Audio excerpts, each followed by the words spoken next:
Hey everyone, it's Varouche. Welcome to my channel. I'm excited to talk to you guys about the full moon eclipse that happened yesterday morning.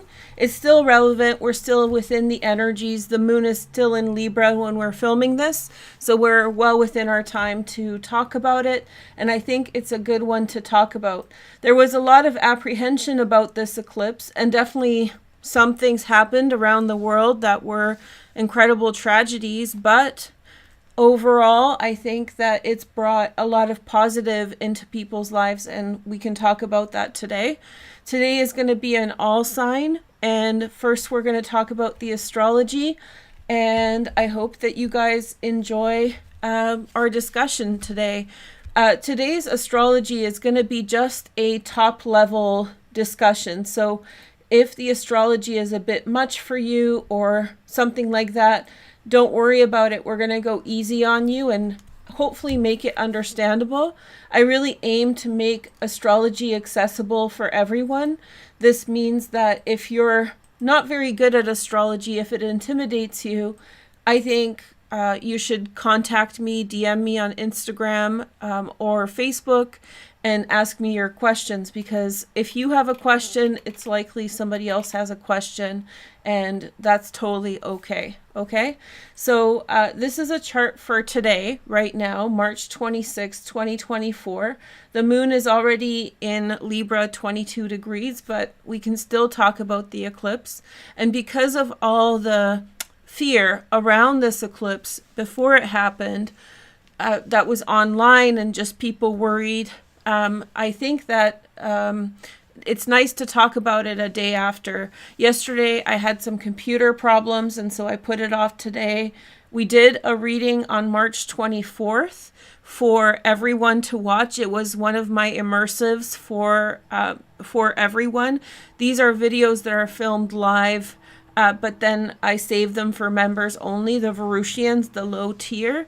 And there I deep dive astrology in a more technical way, so that people who really enjoy the astrology and maybe feel like comfortable with that level of analysis, they can watch that as well, because I'm an astrology nerd. By no way am I trying to say that people who don't know astrology can't participate. It's just very nerdy what we talked about. So it was a really good session. We had a really good time. It's linked in the description. My lower tier for membership, I think, was $1 or $2. It's very inexpensive. So if you want to catch that, maybe after watching this, if you have questions, you can check that out. So the eclipse happened exactly at 5 degrees of Libra, which is right over here. Keep that number in mind. It's very important. The Libra as a sign is ruled by Venus, and Venus is in Pisces, and we'll talk about that in just a minute. Each sign of the zodiac is divided into 3 parts. They're called decans. So there's the first decan, the second decan, and the third decan. And in traditional astrology, the first decan is ruled by the moon. So the moon was in its home sign, domicile, I'm not sure how to refer to it, in traditional astrology. And in modern astrology, the first decan of Libra is ruled by Venus. And so we'll talk about that. For all that information, all you need to know to take away is that first decan eclipse, the full moon, is in a sign ruled by Venus, which is well positioned in Pisces, and we'll explain why it's a very good position in just a moment for this eclipse. And then we have the moon, which was in its home sign, not home sign, but domicile of the decan. It was the rulership of the decan. So it was a very strong eclipse that makes it very positive influence onto that area of the chart. This is a south node eclipse, which means that it was happening alongside of south node of the moon. This is where the moon intersects the ecliptic plane and causes it's on the same plane as the sun. And so from our perspective, the earth casts a shadow onto the moon at about midnight on the morning of the 25th of March. And so that's what the eclipse is. In a couple weeks, we're going to get a new moon eclipse. This is the opposite side when the moon blocks the sun.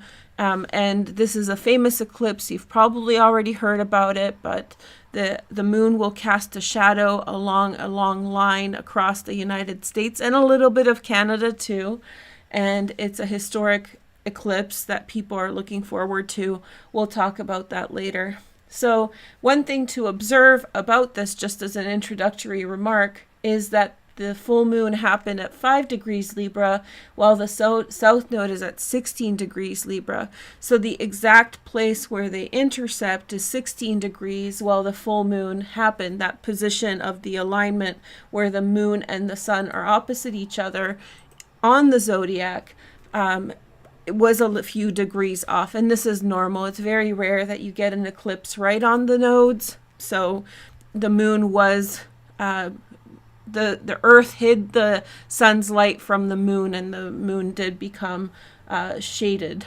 Okay, so what does that all mean? It just means that alongside the south node, we're talking about things to do with events from the past, or things that have ended in our lives already, or things that we have lived through, whether it's in this life or if you believe in past lives, then these are things that have been worked through, or they have an aspect of having been already explored within your experience.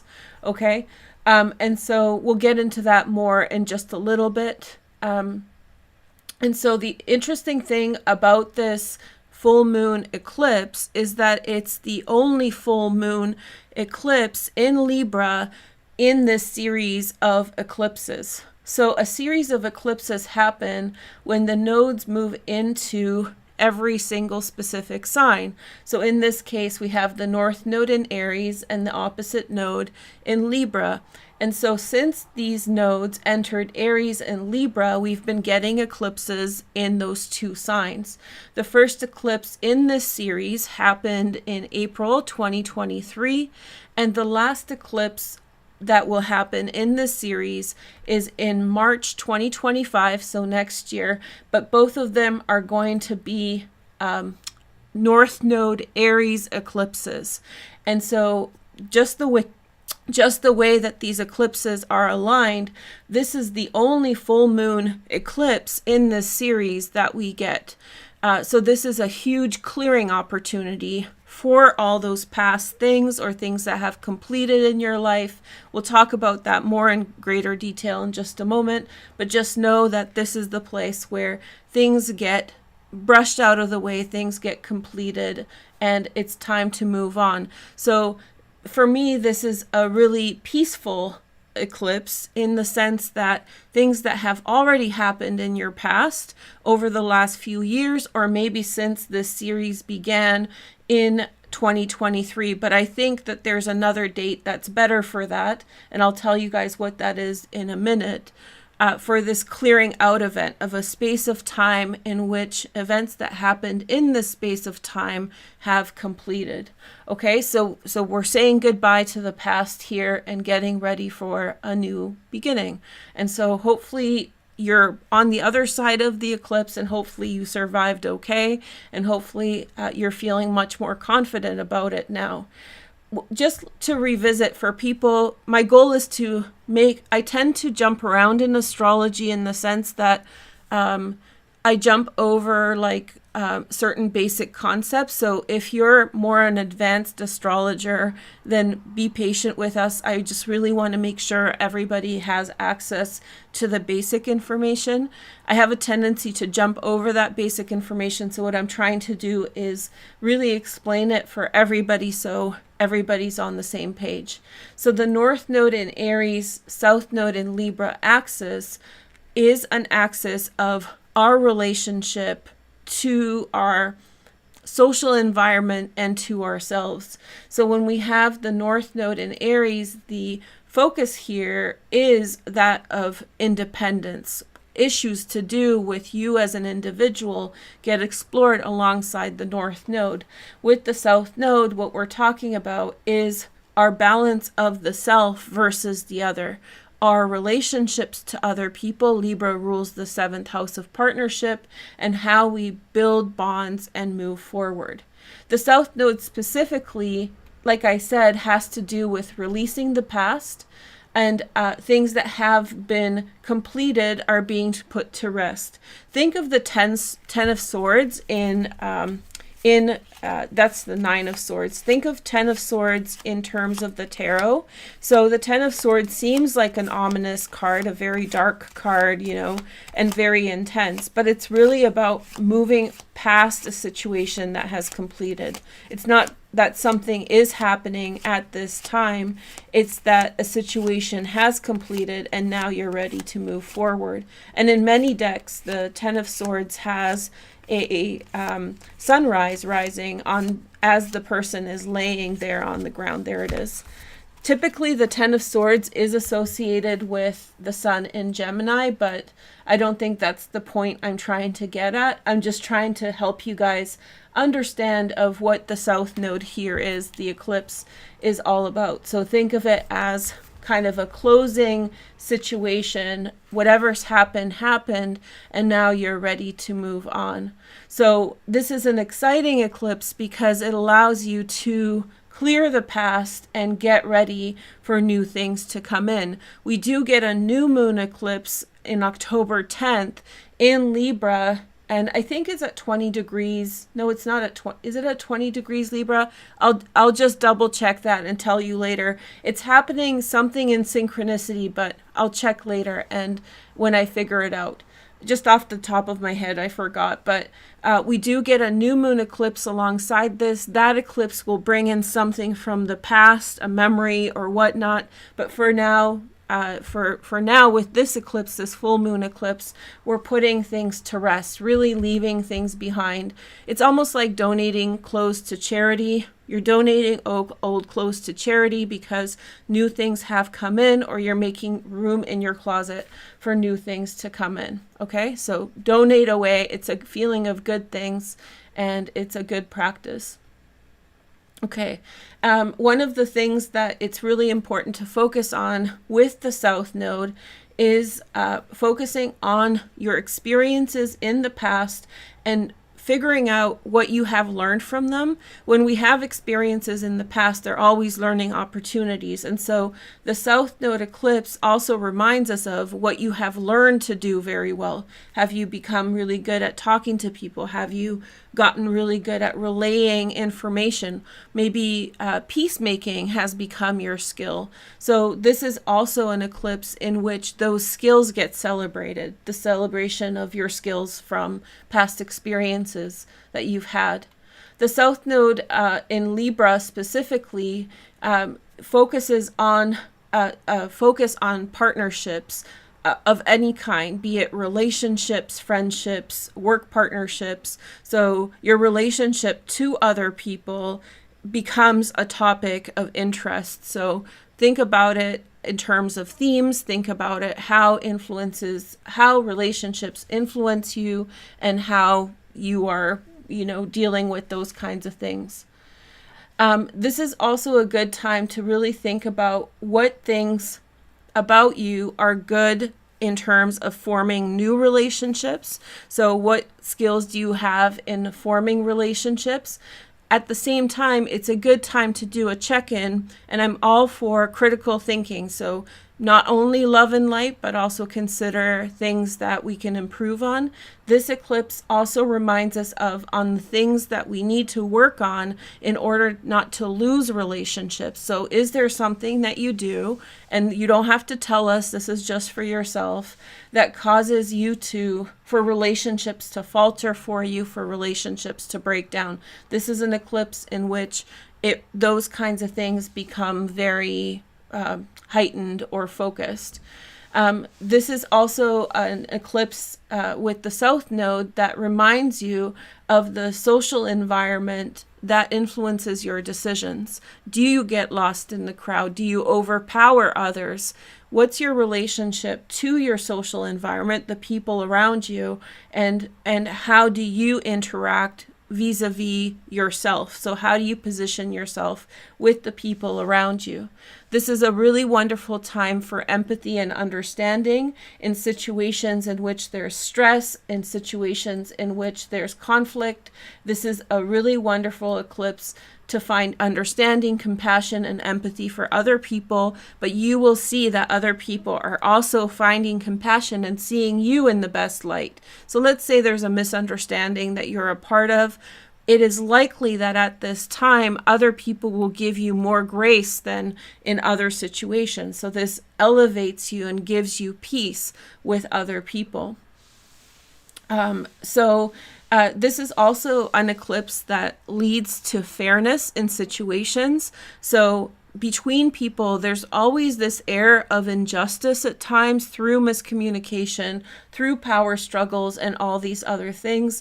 This eclipse makes situations much more fair. I'm not saying everything will get rectified, but many things will improve alongside this eclipse. Just going over the themes of the eclipse itself, you can expect in some ways seeking harmony.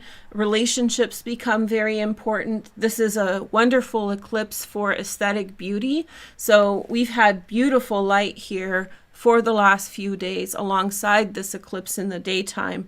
And so it's really brought this really beautiful aesthetic quality to our environment. So this is wonderful for creative people. This is a wonderful time to create, to take in the world, and to see its natural beauty.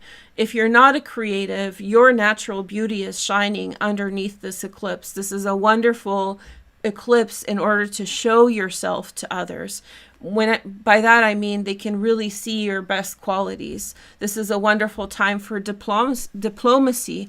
Things are really moving along right now, and I don't want to get into mundane astrology too much, but we've seen movement and progress in terms of finding peace in various regions. This is a eclipse for emotional balance. If there's a heightened situation in which you're struggling with someone else on an emotional level, there's peace being brought in through this eclipse, or an ability to find balance with each other. On a bit of a sour note, this eclipse can lead to a degree of indecisiveness, because you will see many different options that are affecting you at this time. So you may not be sure-footed on your decisions, or you may find certain decisions like hard to make because there are just too many things to decide. This is social changes, lots of good social energy here. This is an eclipse of rebalancing old situations, but like we said in the intro, this is much more to do with leaving the past in the past, and it's a positive and uplifting time.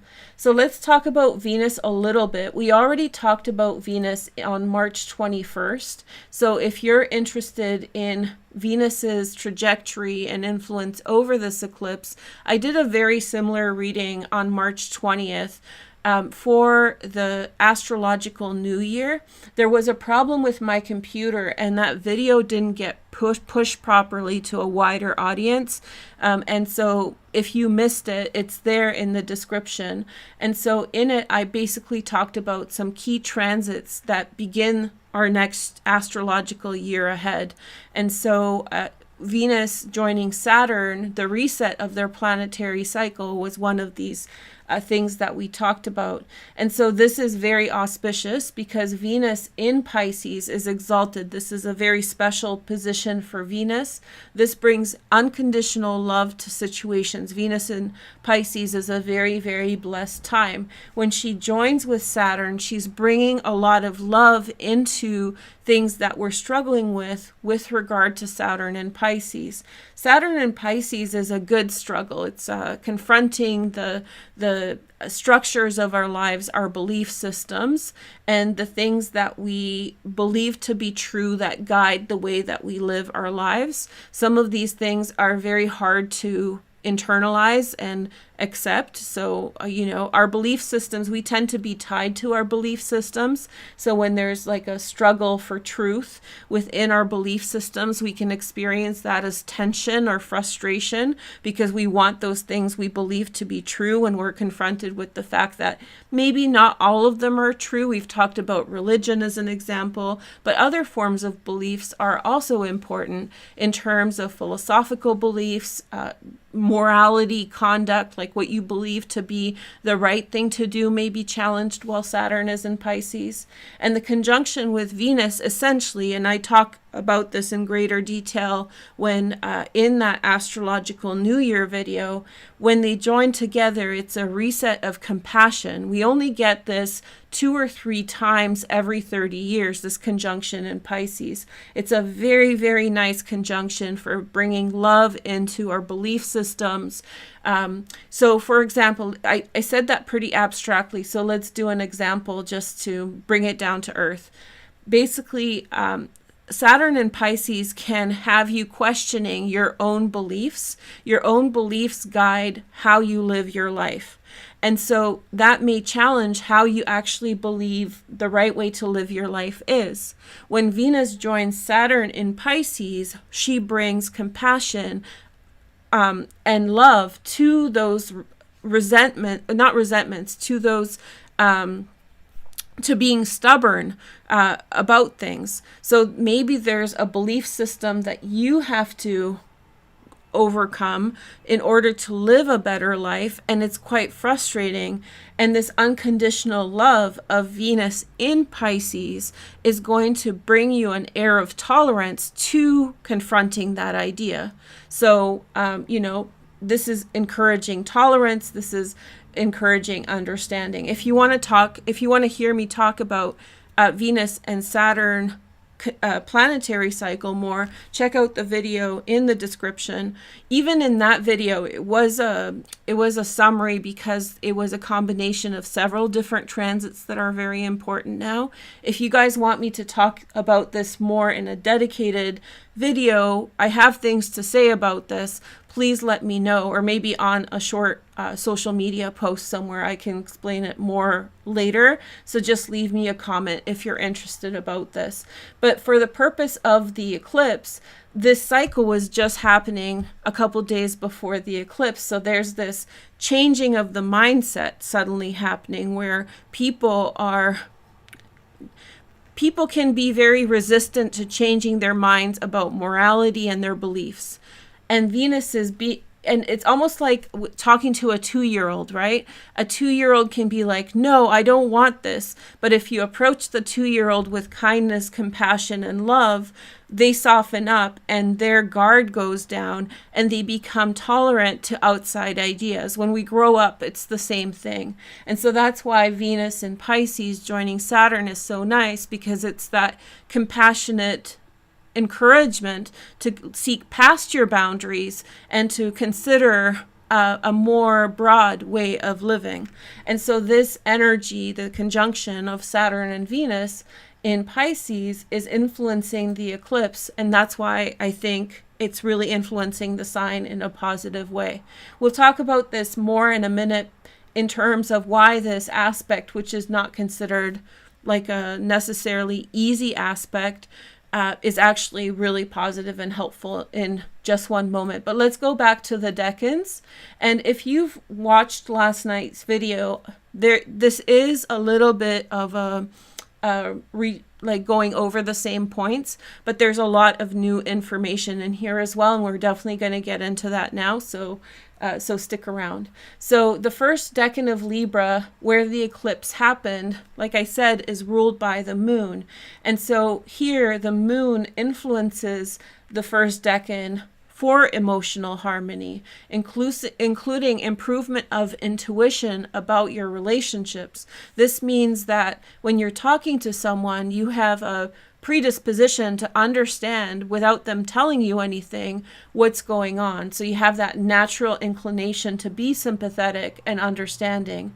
And also understand their boundaries, because we're all going through this at the same time. So, understanding no-go zones. If somebody says something that displeases you, then maybe being like, oh, you know, I can criticize this, but maybe this person needs to figure this out on their own, and maybe this isn't the time and the place. So by avoiding criticizing that person in that moment over some detail, then maybe you win the war because you step back and you keep a friend rather than offending them and turning them off of being friends with you. So giving people a little bit of grace, you too will receive more grace from other people. And so there's also going to be, or have been, very intense revelations about what's going on in your life through your dreams. I had a wicked dream on Sunday night. It was wild and very insightful to my circumstances. Maybe you had dreams and some kind of self-awareness. And then also, again, the moon influences the first decan with aesthetic sensitivity. So again, for my artists out there, this is a wonderful influence. Switching to modern astrology, so back to Venus as the ruler of the first decan, we have really releasing our dependence on external circumstances. Venus has a quality that's very interdependent, but it has a quality that is very self-reliant. It rules Taurus in the second house, which is self-reliance, specifically on your material possessions and your personal strengths. So Venus ruling Libra in the first decan is really a nice influence of kind of detaching yourself from the influence of others or external circumstances and saying, hey, I matter here, this is my part, and this is what I want. This is also increasing harmony over conflict. Everybody's more willing to get along rather than fight. And with such a stressful astrological environment for so many years, and the focus on Aries and Chiron and, you know, all of these things going on in Aries, this is a really nice healing time, or really nice eclipse. This is also a wonderful time with Venus in the first decan for self-revaluation. You're not going to get far without looking at your own shortcomings and understanding your own position in situations. This is also a wonderful time for transformative partnerships. Because everybody's working at this really high vibration level, they are able to put down their own barriers and meet people one-to-one. So your relationships are really flourishing even a day later, even for the next little while. They're going to really flourish. So one little thing, I've heard people say this online a lot, and I don't mean to contradict people, but let me just tell you what I think. So this eclipse series began in 2023 in March and will continue until March 2025, so next year. Some people are suggesting that the eclipses in the fall are leading into this eclipse.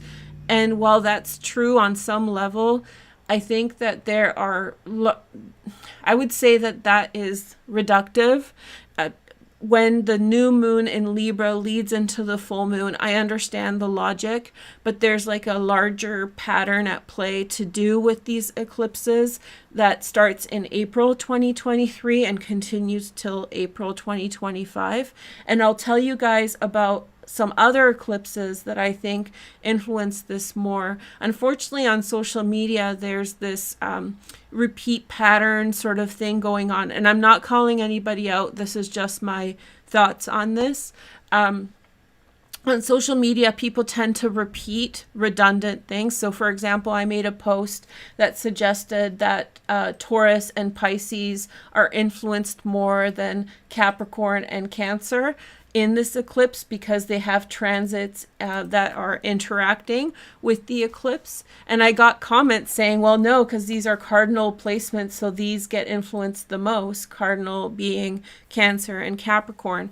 And that's very reductive, some oversimplified understanding of astrology, which is okay. And I understand in short videos why that's sometimes happens, because we don't have a lot of time to explain or sit and think about things, but it's all nuance, right? And so in terms of this eclipse and the time frame that I think is really important to consider, I would suggest like April 2023 to April 2025, but there are like larger patterns, and it's become very trendy to use the word cycles and patterns, and that's frustrating for me as someone who uses those terms specifically to refer to actual transits that are interacting together, because it gaslights the actual meaning and some hyperbolic connection to some cycle that's not as relevant as like a really significant astrological pattern or sequence gets overshadowed by, just an oversimplification, a generalization of astrology. So I'm not complaining, but I did want to address this or point it out that astrology is nuanced. And so when you try to put like a square box over it, like cardinal signs or, new moon to full moon logic, it really destroys the nuance of it. So just food for thought. If you're a creator, if you're watching this, understand astrology with a little bit of nuance, and it will really help you understand. So for our purposes, if you're new, just think of the time frame of April 2023 to March 2025 with this big Libra full moon eclipse, the only one in this series. That's pretty rare. Clearing out the past, and now the eclipses moving forward are going to do their thing. Okay, so take us forward from the past. So it's a really nice sequence. This is a couple days since the eclipse, and the moon moves very quickly. And so there's a reason why I'm pointing this out. But there's a kite that is forming between Pluto, Uranus, and Neptune, and it's pointing right now at Virgo before Neptune transits into Aries next year. Uranus transits into Gemini, and while Pluto was in Capricorn. So we're kind of in a transition position. But that minor grand trine sextile is creating a kite pointing to Virgo placements right now, and will later point to Libra positions for the next 10 years till 2032. It's a huge transit. I would say it's the biggest one of the next decade. And so this eclipse is connected with that in a very significant way. This is because when that transit pattern, the kite that I've talked about since last year, finishes, it's going to be pointing at roughly this position. So there's a synchronicity, and we talked about this in the members immersive. This is when we get nerdy and too technical for a general audience. But for everyone to understand, there's a focus of energy between Virgo and Libra that's bringing us forward over the next decade. And it's a very powerful transformational energy.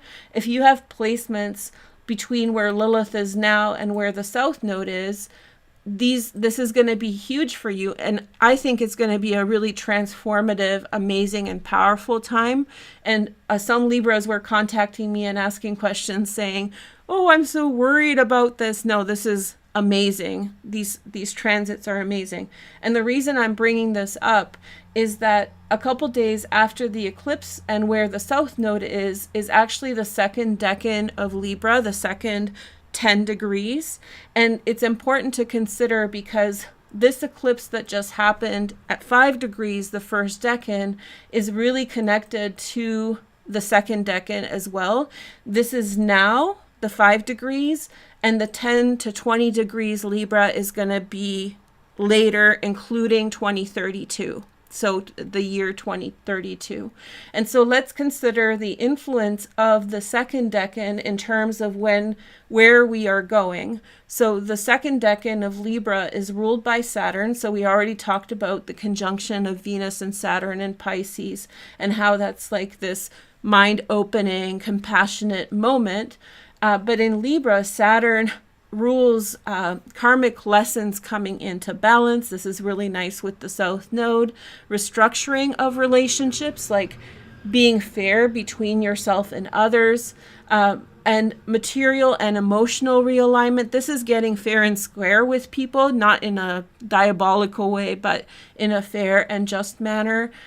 This is also hard-earned harmony. One thing about Saturn is that it requires a lot of effort to learn and to progress. And so that's where our energy is going, and a legacy of fairness. So Saturn is the traditional ruler of the second decan of Libra. Uranus is the modern ruler of the second decan, and that's also important to consider. We know that next month on April 21st, Uranus and Jupiter are joining together in Taurus. This is going to be huge, and so this is very important right now. To add to this, Venus is moving towards Uranus, and they're going to be forming their sextile.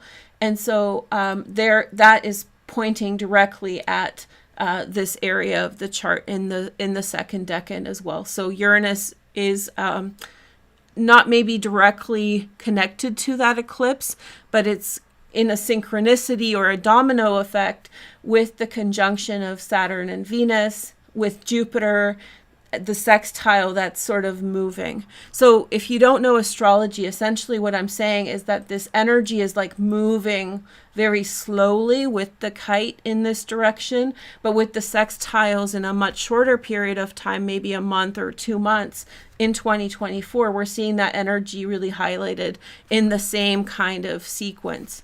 So you should be feeling it now. It should be a, kind of like a prelude or suggestion or foreshadow of what's to come. It's a nice energy. So Uranus in the second decan suggests revolutionary relationships. So relationships with people that are new and more aligned radically to your mind. So more aligned to how you think, as opposed to the people that you know and with whom the relationships are established. So let's say that you have like a common group of friends.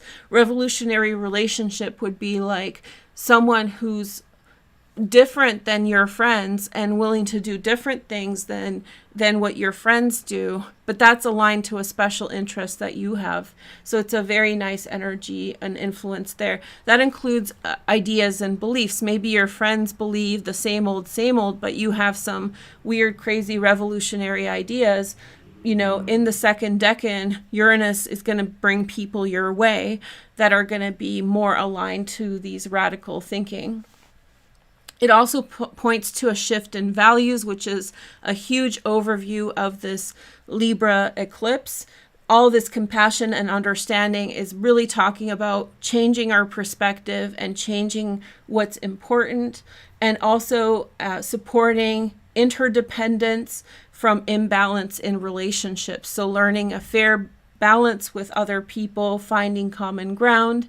This is an area to do with social justice and reawakening and breaking free of toxic patterns from the past. Because we can argue that everything that's happening in the world right now is a consequence of really terrible social patterns and social arrangements, right? I'm not picking on who, but pretty much every single situation is a consequence of bad social constructs, okay? One of the main things of the eclipse, so 5 degrees of Libra, and this energy that's moving between the first decan and the second decan is the sextile between Saturn and Jupiter. I've been telling you guys about this since January. And so this is the opening sextile to the great conjunction of Jupiter and Saturn that happens every 20 years. The newest iteration of this conjunction was in Aquarius at 0 degrees in December 2020, and this is their first major aspect that's finishing now from that new iteration. And so I talked about this in great detail with you guys on the 24th on the eclipse. This is in the members immersive. If you want to go check it out, go in the description. But essentially what you need to understand is that Saturn and Jupiter have moved together up in Pisces and Taurus. And on this side, we've had a yod position, or a finger of fate, finger of God.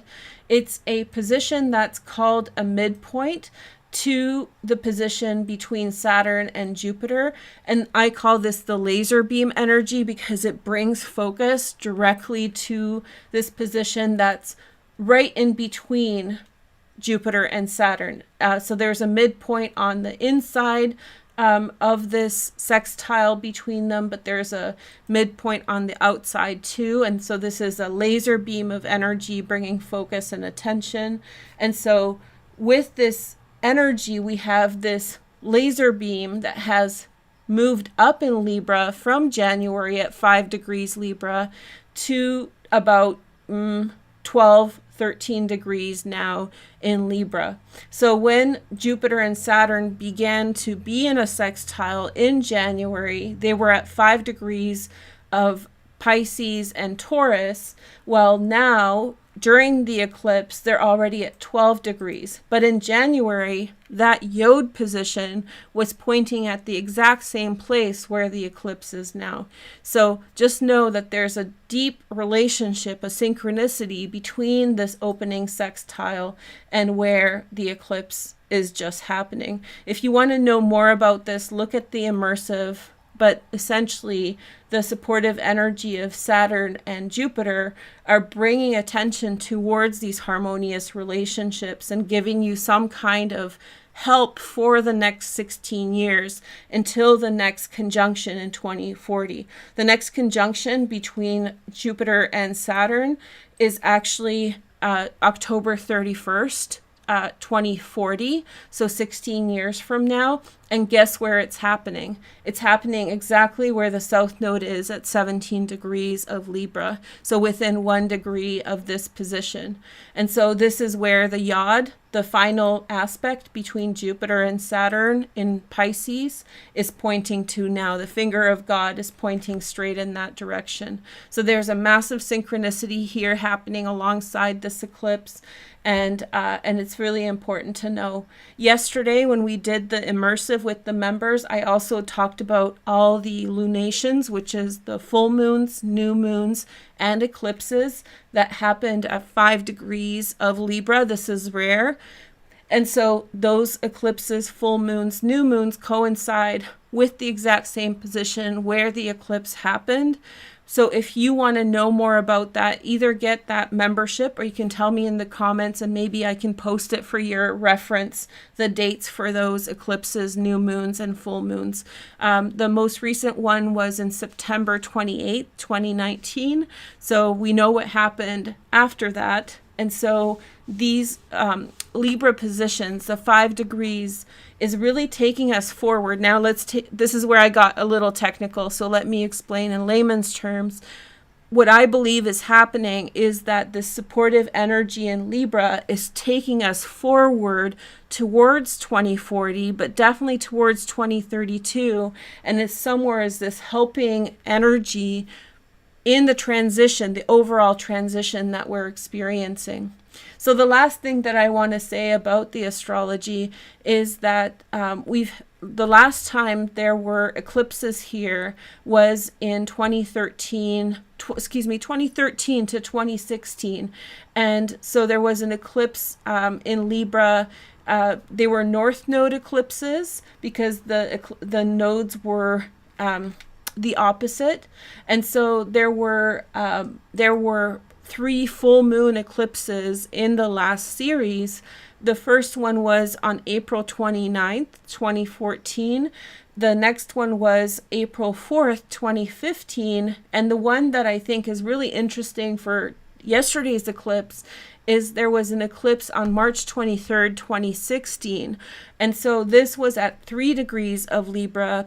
And this was within 2 degrees of where this eclipse was now. So when we're talking about like patterns and series and connections between eclipses, I think it's really helpful to consider because that old eclipse, the one in 2016, was a North Node eclipse, it's likely that it brought something up for you or a pattern to do with relationships and everything we talked about today.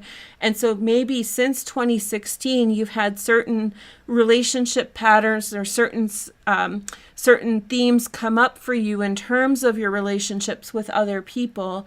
And maybe this eclipse in 2024, the one we just had, is putting an end to it. So rather than connecting this eclipse to the new moons that happened in October, which is a very sensitive subject for a lot of people right now, justifiably, I think it's helpful to consider in a broader scope that this eclipse in 2024 is connected to the eclipse in 2016 on March 23rd.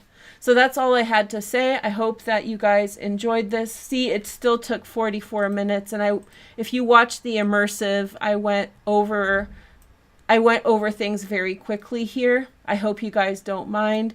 If you guys are interested, let's do an all sign now. So I can talk about astrology for days, so I'm fine, but now we can do a reading for every sign. And so I hope you find this helpful. Leave me comments. Tell the algorithm to send you my content when I post. If you're not getting notifications, what you want to do is unsubscribe from my channel and then resubscribe and then turn on notifications again.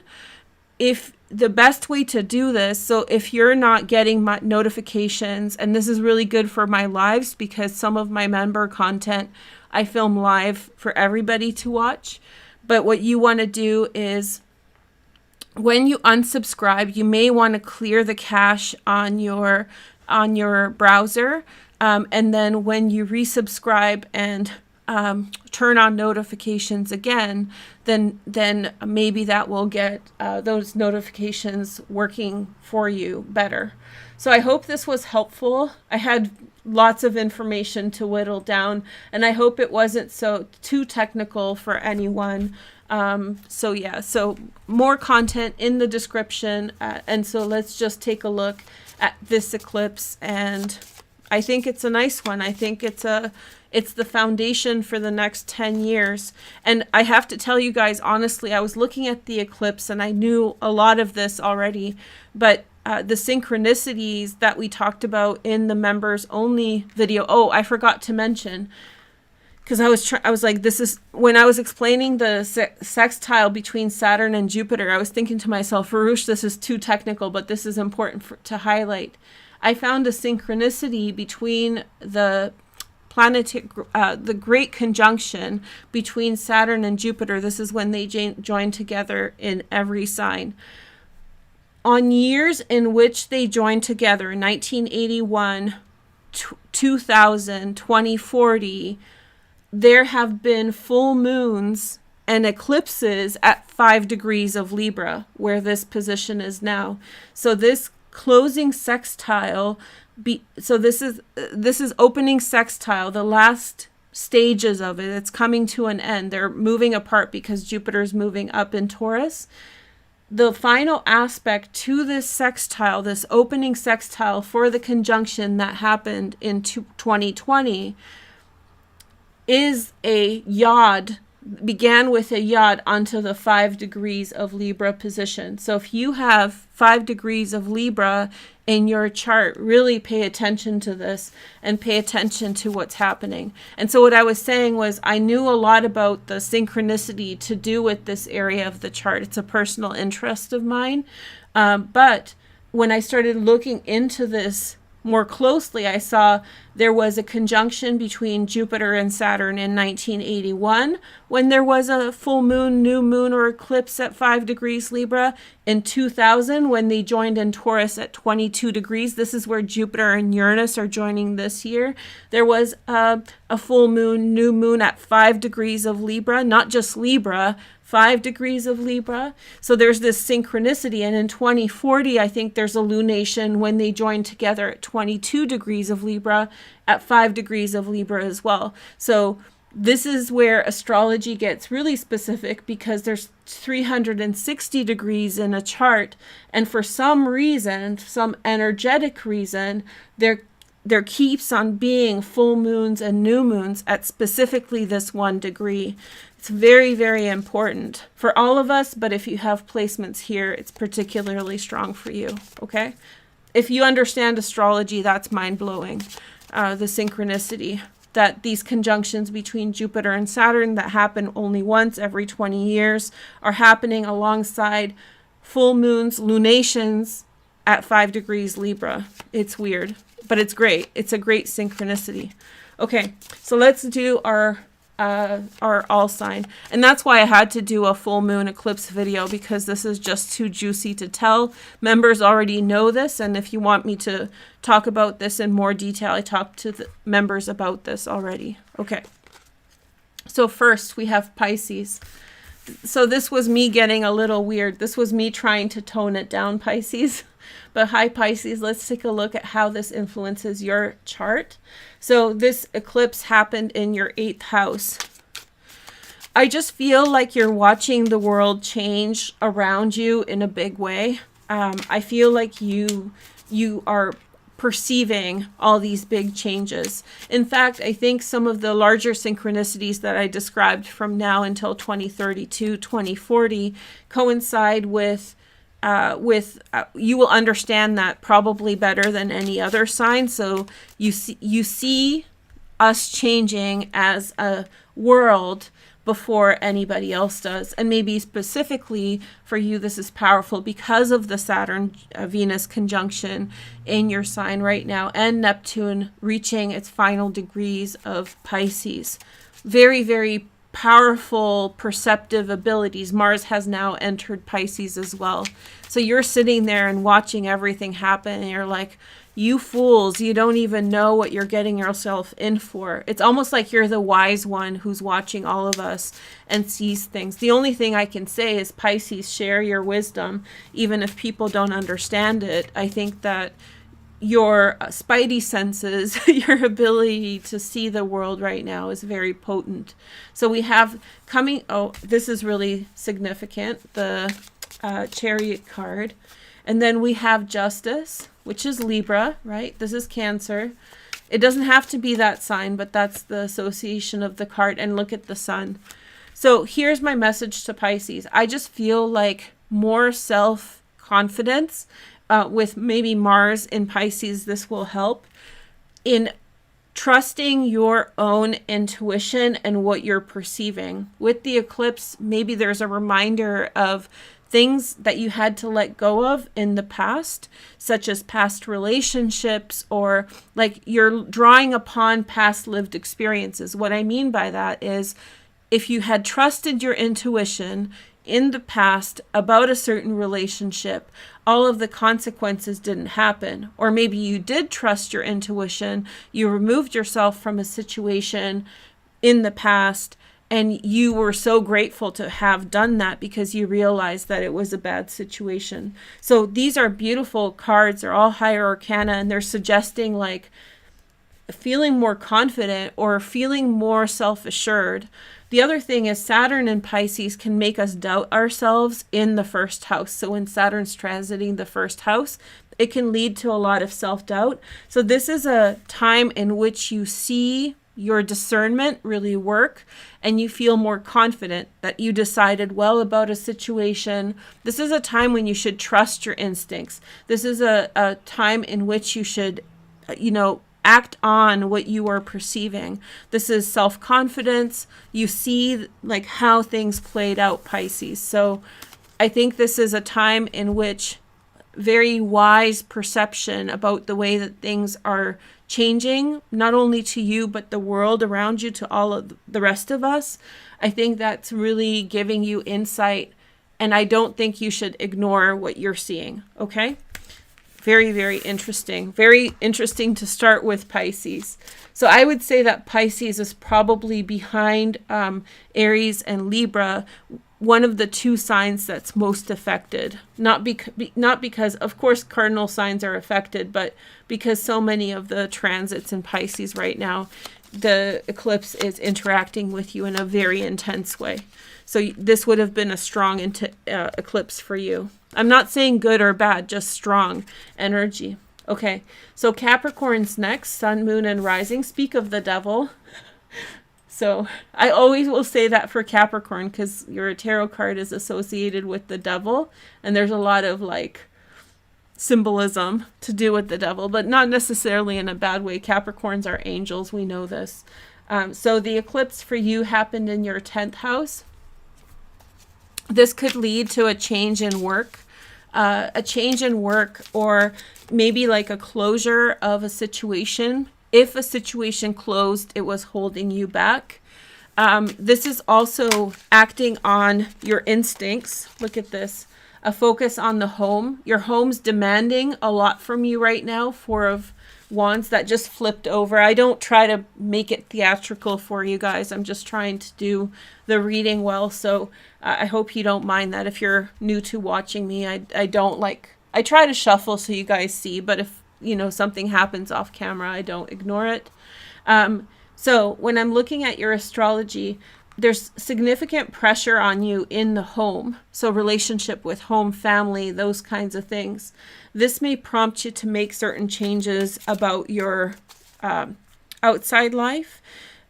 This pressure from the home can be something like you really want to be close with people that you love. It's not necessarily like a negative pressure. It's like a desire to be with them, desire to be around them more. So I could see for some Capricorns quitting jobs because you're like, this is enough of this. This is not getting me anywhere. And I'm going to spend time with the people that I care about.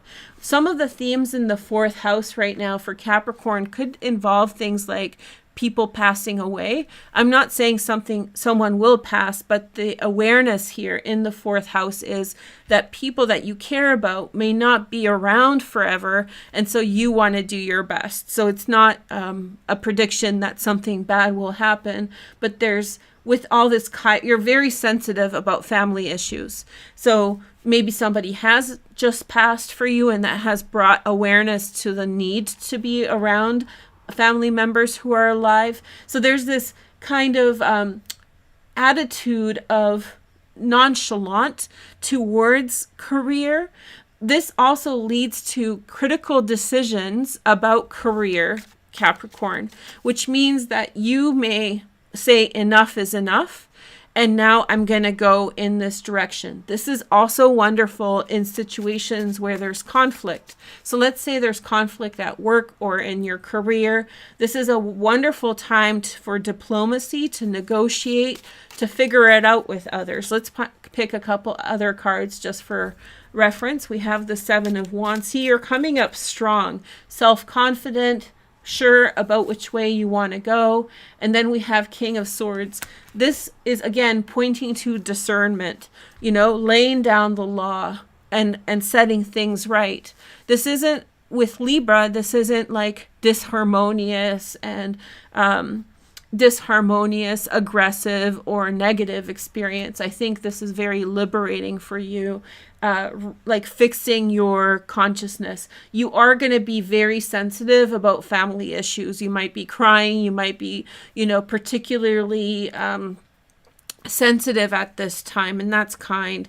Like, it's really hitting your soft spot, family issues, and everything to do with like how you were raised. Those kinds of things are feeling tender, but I think that's making you very critical or very intent on making sure that your outside world is right, that you're getting paid well, that you're getting paid fairly, that you're getting treated fairly. I don't think you have much tolerance for the outside world being your career and stuff being out of place. There's a very protective energy over family right now, family or people that you care about. Okay, so I hope you're enjoying this. It is a strong eclipse for Capricorns. It is on a cardinal point, but I would say that for you, this is the Pisces Aries area is where it's really sensitive. So if you're a Capricorn with Pisces Aries placements, watch out. It's a very sensitive time. Okay, so let's see the next sign. Let me know in the comments how you guys are enjoying this. Oh, Gemini. Hi, Gemini. How are you doing? So let's see. I feel like something's important with this eclipse for Gemini. Oh, I misplaced Aquarius for this eclipse when I did my ranking for the I misplaced Aquarius. I put them too high up, so not a much influence. But Gemini, so this eclipse, it's a video I made where I ranked the zodiac signs based on intensity, and I put Aquarius way too less intense. I put it by Gemini. That's why I remembered it for Gemini, but it's not so. It's much more involved because of Pluto. But anyway, I talked about this in the members only video, but the Sun and Pluto made a sextile that was pointing to 1 degree of Virgo. And I talked about this during my New Year video in the description if you want to know more for your sign, Gemini. But this eclipse isn't particularly intense. This could lead to an end in a relationship for you, more of a romantic thing. This may also be a time in which Geminis stop doing certain activities. So you may find yourself, like let's say that you have a hobby or a craft that you've been doing. Maybe you come to realize that it's not really giving you what you want. I have a feeling that despite the fact that your social relationships are very tender, I think you're really hurt by other people still from 2019, from these Capricorn transits here. I think you're still very sensitive, and sensitive not at the same people, but it's just changed you a little bit. And now you are feeling in Aries, you're feeling this energy of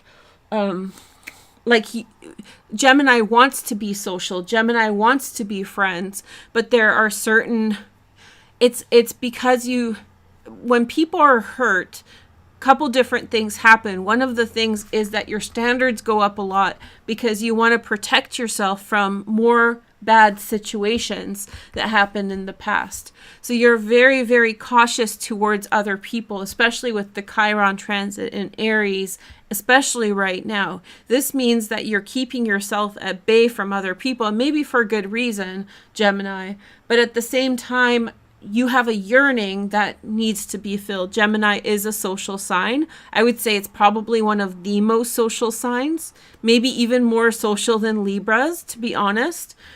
So it's a hard time for you in the sense that the thing that you thrive on, the thing that you love to do, is something that's so incredibly wrought with complexity and very intense experiences. So these energies here in the 11th house are keeping you at bay from other people, but the eclipse in the 5th house is in some way doing the thing on your own is also a pass. I think that a lot's going to clear up for you with the new moon eclipse in Libra in a couple weeks. So you're in that transition period now where the feeling that you really want to connect is really rising up. It's almost like a craving for chocolate.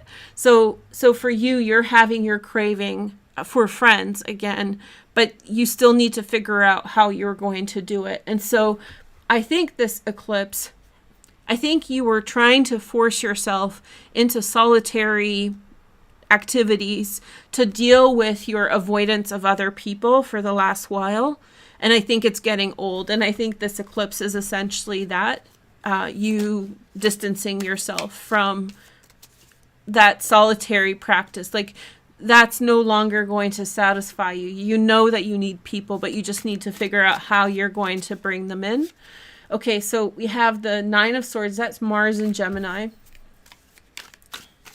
So uncomfortable feelings, but that's okay. It's, you've been forcing yourself, you've been dealing with a situation by forcing yourself to go against what you're naturally like to do. And then we have, again, thinking about, this could involve people from the past, like friends you haven't talked to in a while, asking yourself, did I throw out the baby with the bathwater? Like, did I throw out the good friends with the bad? It's just your nature to be social, and we all get hurt, and we have that moment of timidness or being cautious, but I think your need to socialize is going to win, and you're going to start reaching out to others very soon. So we have the 6 of Cups and Page of Cups. I think it's coming. Maybe somebody is coming your way. Maybe they have water sign in their transits, Pisces, Cancer, Scorpio, but it's coming at a time when the way that you've been managing things, this solitary Gemini vibe is like, enough is enough, okay? By the way, I was talking to ChatGPT, the chat bot, and I asked it to choose a zodiac sign because we don't know when it was first inception. We know when it went online, those kinds of things, but when was the first time that it was actually turned on? I don't think anybody knows. If anybody knows, then let me know. But I asked it to choose a zodiac sign, and it said Gemini Sun. So Gemini's out there. ChatGPT thinks that it's most like you. So anyway, I thought that was interesting. But yeah, enough is enough of being alone, Gemini. I think this is a time to bite the bullet and try a little bit to reach out. I don't think it's going to happen right away. And I think that this other eclipse in Aries is another point through which you have to get through before you fully become social again. Okay. But it's coming. So speaking of the devil, the other devil, Aries, how are you doing? Let's take a look at your transits. Okay. Whew. Okay. This eclipse was really good for me, by the way. I really enjoyed it. So I hope that you're enjoying it too. And it's nice to talk about it a day after. I'm not going to make it a practice to have videos after, but that's just the way it worked out this time. But the nice thing about it is that the apprehension of what will happen over the eclipse is kind of gone, and now we can just think about how it's influencing us now. It's much more peaceful way to do it. So Aries, Sun, Moon, and Rising. So you have a massive eclipse coming in your first house, but for now you just had the conjunction with the North Node and Chiron. Lots of things going on. Mercury's about to turn retrograde in Aries. That's going to be significant, rethinking things through. But for now you get an eclipse in the 7th house. This is to do with relationships. Aries is always interesting because you can watch the general astrology and it's most closely matching your natural chart, just the way that we set it up, right? And so happy birthday, Aries, by the way. But an eclipse in the 7th house is suggesting that it could mean that a relationship, for some of you, it's happened, so it's less stressful, I hope. But a relationship may have kind of gone, particularly if that relationship had to do with past issues. So if you were with someone because of all the issues you have now moved past, this would have been a clearing for that relationship. And when I say relationship, I mean a close friend, I mean a business associate, I mean someone with whom you're one-on-one, of course, a partner or some kind of, close relationship as well, best friend, all of those relationships. So that may have cleared out in the 7th house. But more importantly, a large theme to do with relationships that you've been working through in your mind. So let's say that you have a fear of opening up to someone. Okay, that's pretty common. I'm not picking on anyone. This is just a general example.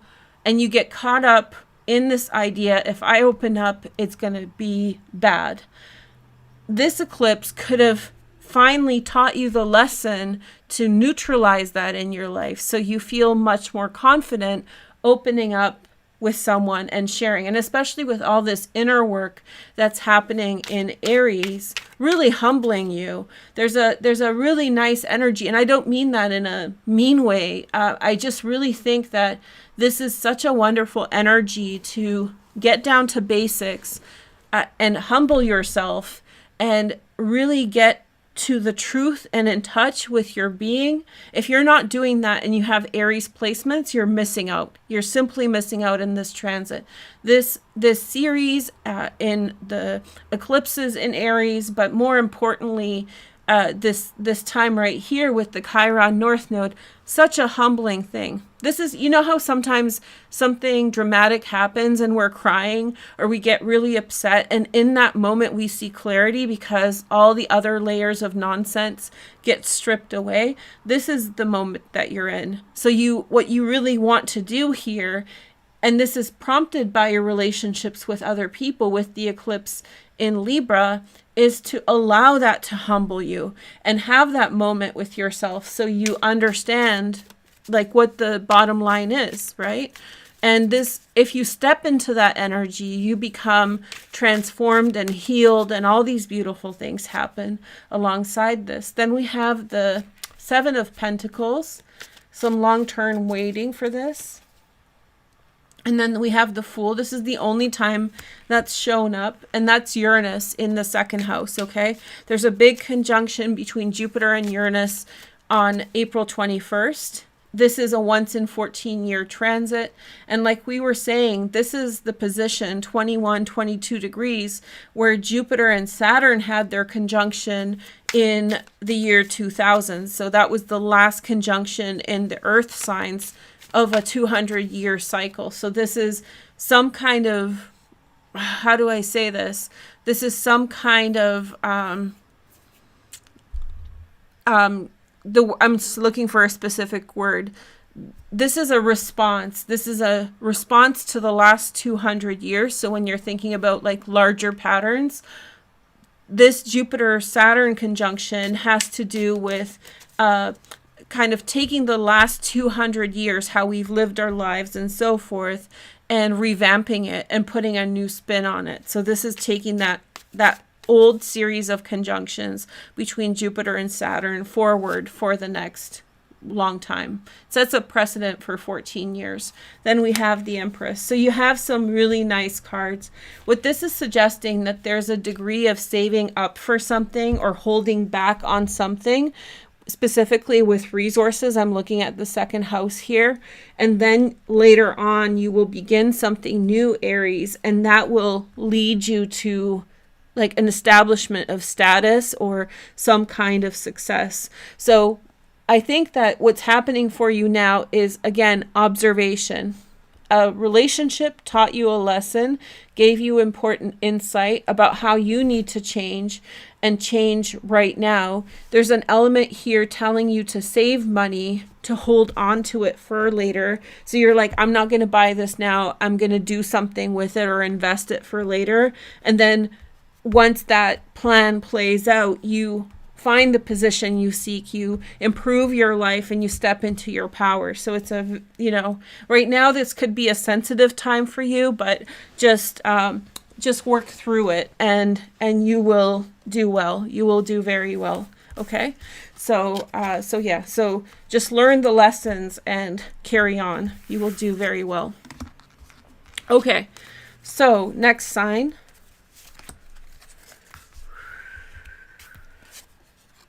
So we have Taurus next. I feel like all the signs that are like big deals with this eclipse are coming up. Libra hasn't come up yet, but we've only done a few. Okay, hey Taurus, Sun, Moon, and Rising. And so I think this eclipse is more intense for you. It's in the 6th house. When I was doing the ranking, I think I gave you like a lower score for this. I don't remember. So people on like different platforms were asking me like, is it good and bad? So I'm like, fine, I'll just rank it. So I just ranked it for people. And I think I gave you a low score. I wasn't suggesting that it's going to be like terrible. But I have the feeling that it's probably, and I use the wording less enjoyable for a reason. I think this eclipse is less enjoyable for you. I think it kind of gives you things to do that you have to do that you may not be super excited about, like tasks, chores, or whatever. I have a feeling that right now there's a lack of clarity around your friendships. There's a lack of truthfulness. It's hard for you to see everything that's going on. I do think that a pattern has begun for Tauruses to set a relationship straight. So let's say there's some gossip or rumor going around in your friend group and you can't get to the bottom of this, Taurus. The conjunction of Venus and Saturn is already working in your favor to clarify things, but it's only been 5 days since their conjunction, so you may want to be patient before the truth comes up. I have a feeling that you're feeling particularly sensitive with regard to other people. Like it's really a tough time when you can't trust your friends, okay? And I think the reason I gave you kind of a lower score is because I felt that this is exactly the type of situation that I wouldn't want my Taurus friends to be in, but I think it's turning out for the better. It's just a moment where it's misaligned to your energies. It's like, I almost feel like it goes against what you truly are about. And so basically, I think that there's this push for you to do work right now, to do your work, to focus, where you're not getting the support. And Tauruses are so supportive to their friends. That's why I'm saying it's like you're not getting how you treat people, and you're not getting what you, how do I say this? It's not about what you deserve. It's basically you're not being treated the way that you treat other people, and you're being told to like focus on your own stuff, focus on your tasks, without a guarantee that the people who should be supporting you will. And so it will feel very uncomfortable because it's a very solitary eclipse for you here. So get your work done. There's things that you need to do to achieve, to prepare. You have a month before the Jupiter Uranus. It's a very selfish time for Taurus, where you should be very much thinking about yourself and where you are taking your things. And that's counter to the way that you are with other people. And so it's just, it feels alien to you. It feels unnatural to not be considerate of your friends. But you can't find that safe space with your friends right now. For now, you will, but right now it feels very awkward. So this eclipse, I think, is all about you getting your work done and just moving on and focusing on yourself, which isn't like your natural way of dealing with things. But I really have to encourage you to put pedal to the metal, because in a month when Jupiter and Uranus join together, I think that you are going to, the more effort, this is really put the work in, Taurus. That's all I want to say. Put in the work. You're going to see the benefits.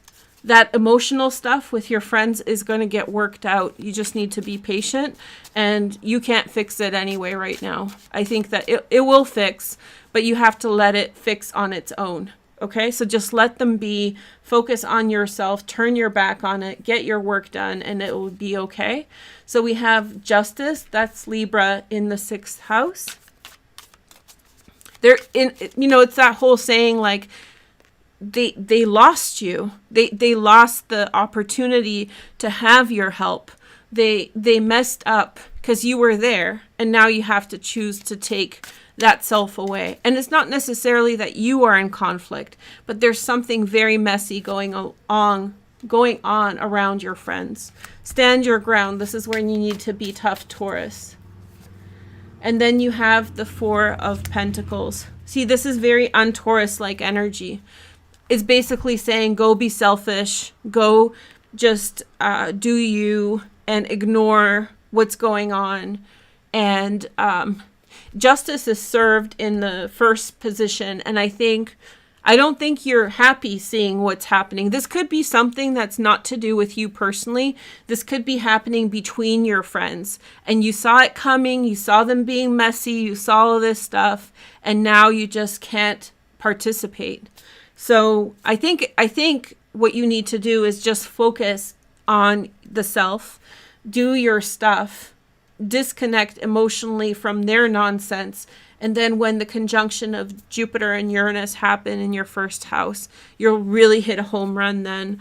And so you'll be grateful that you did. And if those Tauruses that refuse to do this and insist on getting involved with this friend drama, I think you'll feel like you missed a huge opportunity, or that you could have done better. So I really strongly encourage you, even though it feels uncomfortable, even though it feels unnatural, go do you.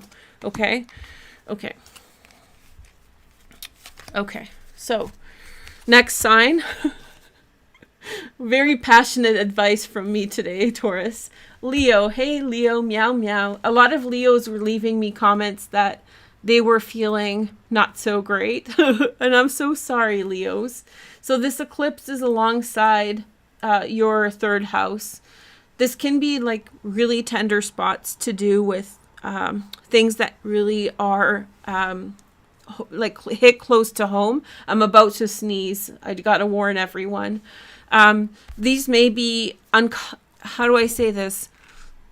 This eclipse may be clearing out some things to do with situations in which you have little control over, and that anxiety, that having a lack of control over the external world can be triggered. And these are things from your early childhood, early on in your life. So this, in one sense, is a big clearing of the way of those things where you didn't have control as a child. So you feel relieved, and and hopefully today is better than Sunday. On Sunday, you may have felt very apprehensive, but now you feel like, okay, this is now done. There's a sense of completion here. But I still strongly feel that you're getting a huge pressure for change right now, Leo. And I still think that you're figuring out how to push forward in your life, which is the ninth house stuff. There's these barriers that you have to work your way through with Aries, right? There's these things that get in your way from truly living your best life. And you're confronting those things now, including things that you need to change. So it's not a lighthearted time for Leos. You're being challenged to step up to your best game. But you do have an amazing conjunction between Jupiter and Uranus coming up next month in your 10th house. All this, you're going to have a breakthrough moment. So if you feel like you're pushing up against the wall over and over with the transits in the 8th and 9th house, this is the final, this is like you finally have your breakthrough, okay? So let's look at the tarot. But with this eclipse, this had a lot to do with, like, you know, when you were a kid and you couldn't choose because there was other people making choices for you. And that produced like a sense of disempowerment. So this eclipse cleared a lot of those issues up. Not all, but maybe some key issues got pushed out of the way. Remember, this is the only full moon eclipse in the 3rd house. So this is the big clearing event. So we have the Page of Cups. A relationship may have sparked that. Somebody said that, something to you. I feel like you're getting pushed into uncomfortable situations, Leo, because of how other people are acting. But I think that that's an opportunity. It's like exposure therapy, if you guys know what that is. That's when, you know, a little bit of exposure to what happened in the past can help a person work through like a lowercase trauma. So in the past, if there was a situation where you didn't get choice, Leo, maybe a situation is coming up that's of a similar type or vibe to those past situations, and you're like taking your power back and just dealing with it how you wish you had dealt with it before, like the other situations. We have 7 Moon in Aquarius, the 7 of Swords. I always try to redeem this card for people. And so here, what this is suggesting is, I think that, so I never support injustice or being unfair to people. However, I feel like at this time, you have to give yourself a little bit of room, not to be cutthroat, but not to accommodate others so much. I think your primary focus right now, Leo, needs to be you. And so we get something with an eclipse coming to help you with that. But in the time being, don't dilly-dally with other person's needs. Don't accommodate so much in a situation where you need to accommodate yourself. Okay? And I'm not a person to tell you, like, you first and foremost. That's not my regular advice. But I think in this situation, it is a little bit about you being selfish and a little bit about you being prepared to let someone down to get something in your life, because you accommodating other people, you going along with their narrative, is feeding into a larger wall that you're up against. Then that should be your primary goal now, is to break through that. This can be like a glass ceiling or some kind of barrier. Okay, so stop accommodating other people. Okay, so let's see the next sign. I think we're halfway now, so we're doing okay for time. So let's talk about, we did the astrology turned out really long again. So, okay, so we have Sagittarius. Sun, Moon, and Rising. Let's talk about Sagittarius, Sun, Moon, and Rising. Okay, hey Sag, let's talk about this eclipse as it happened in your 11th house. So again, Sag, long-term pattern, friends let you down. This is before, and you found yourself somewhat disconnected from other people. We talked about this for over a period of a year and a half.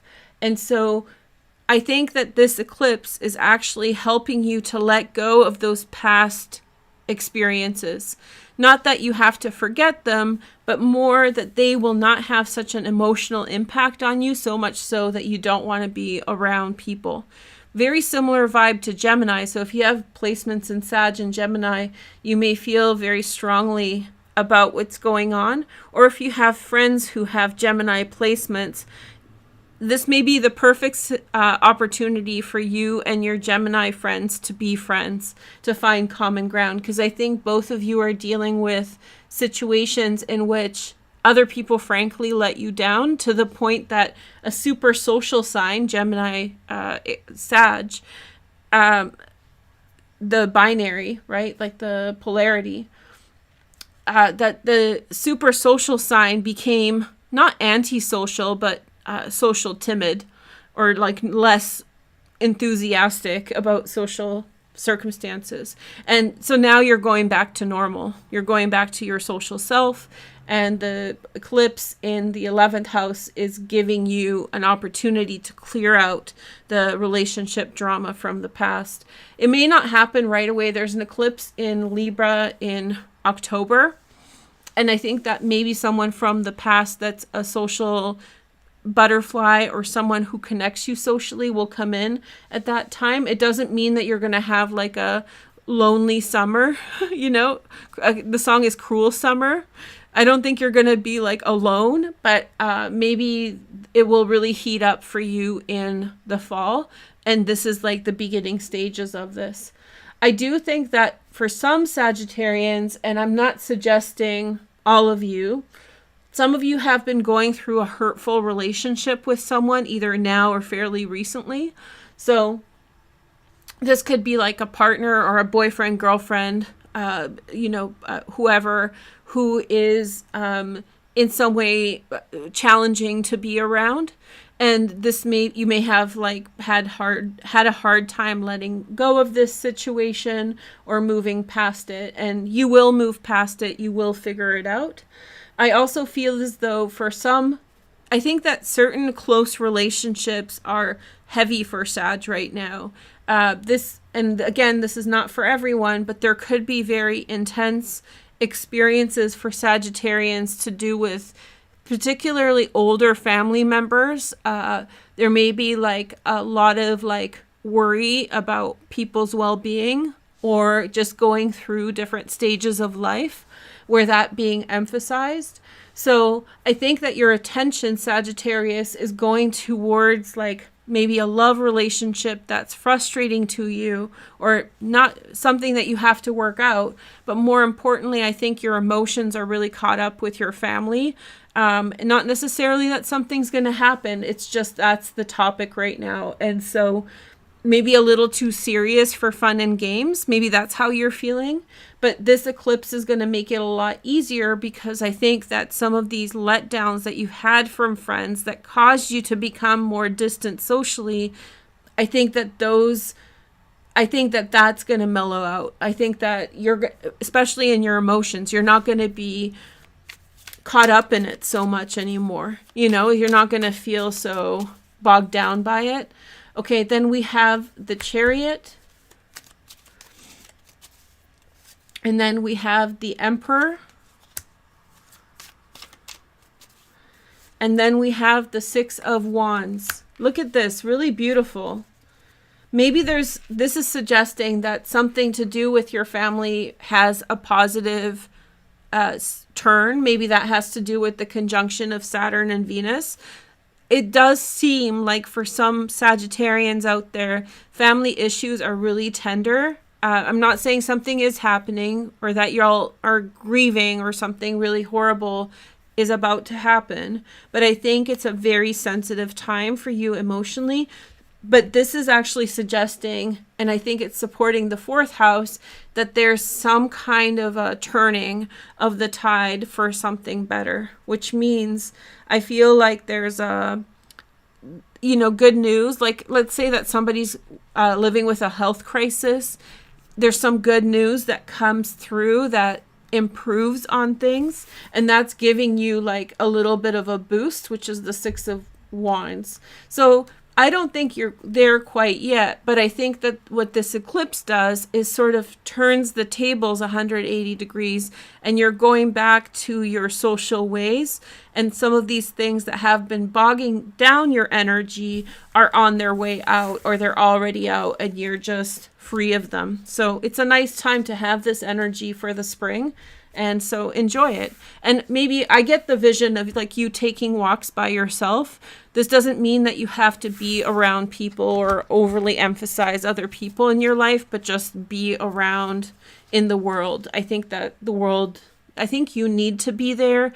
I think it feels good. And I think that that's the energy that's coming up. Okay. So we have Scorpio next, Sun, Moon, and Rising. Hey, Scorpios. So I think you rated the least influenced by this eclipse. These are subjective. I did these videos with some ratings, and let's do Scorpios. They're my estimates. They're not meant to be like, they're oversimplifications for people just to understand where they stand. So you were kind of the least influenced by this eclipse.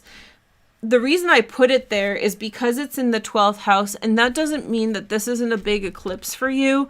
It just means that a lot of what's happening is not like right in the open, right? It's not like, boom, it's happened. You see everything that's happening. A lot with this eclipse is happening quietly where you can't really notice. And so things are changing. Let me explain.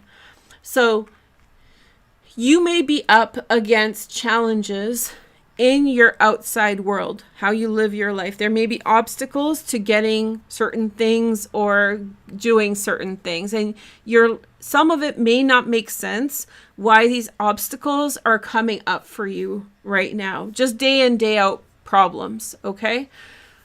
There is a foundation behind the curtain, like Wizard of Oz, that's causing these blockages. You may not be fully aware of why this is happening. So you see the conflict, you see the problem, but you don't know why it's happening. And with this eclipse, I think what's happened for you is some of the gears that are turning behind the scenes that are actually causing conflict for you, they're out of the way. So congratulations. So what you will end up seeing is not necessarily, you may not even know about it. Most likely you won't know about it. But what you will see is that the pressure that's been holding you back from just doing certain things is going to fragment. The other thing is you've been going through a very emotional time in terms of relationships. It's been really hard on you.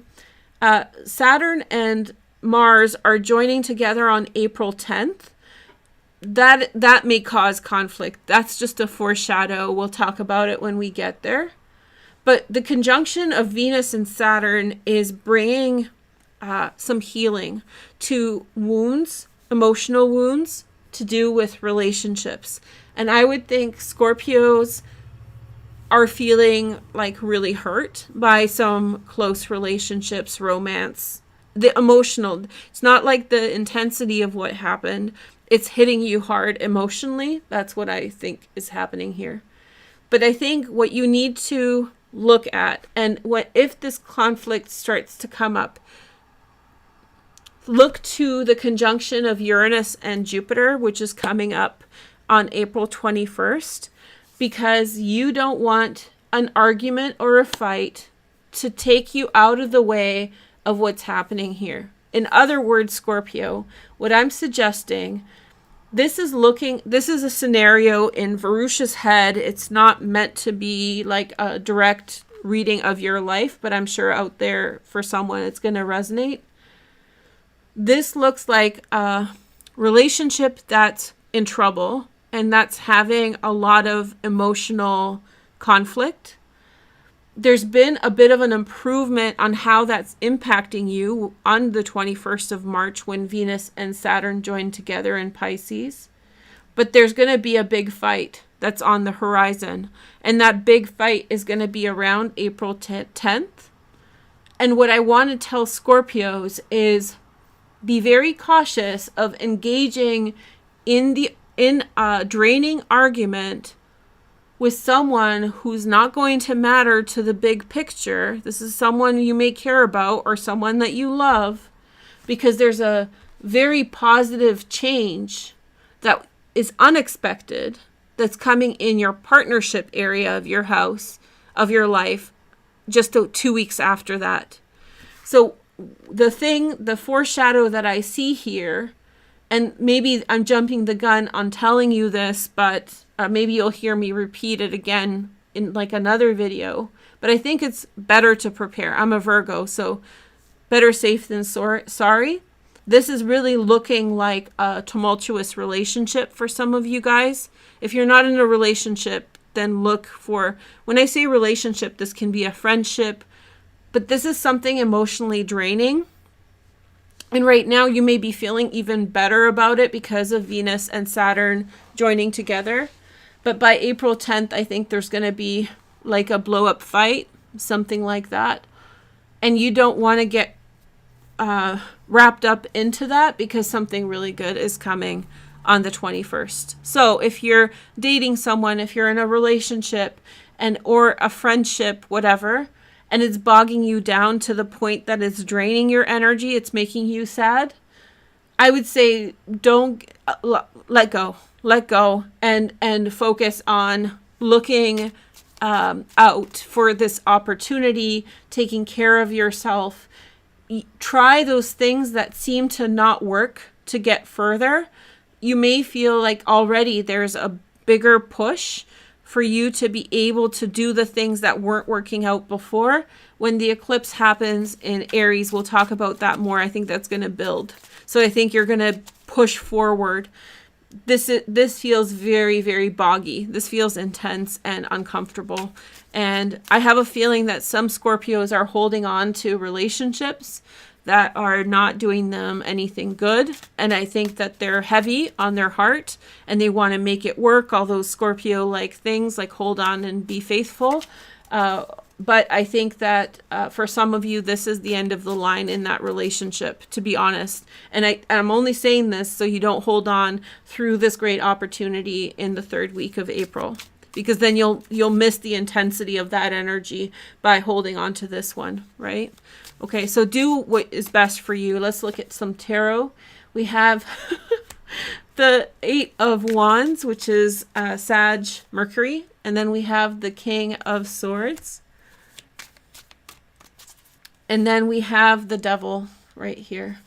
See, this could be like Pisces is associated with drugs and alcohol. So Devil can be that as well.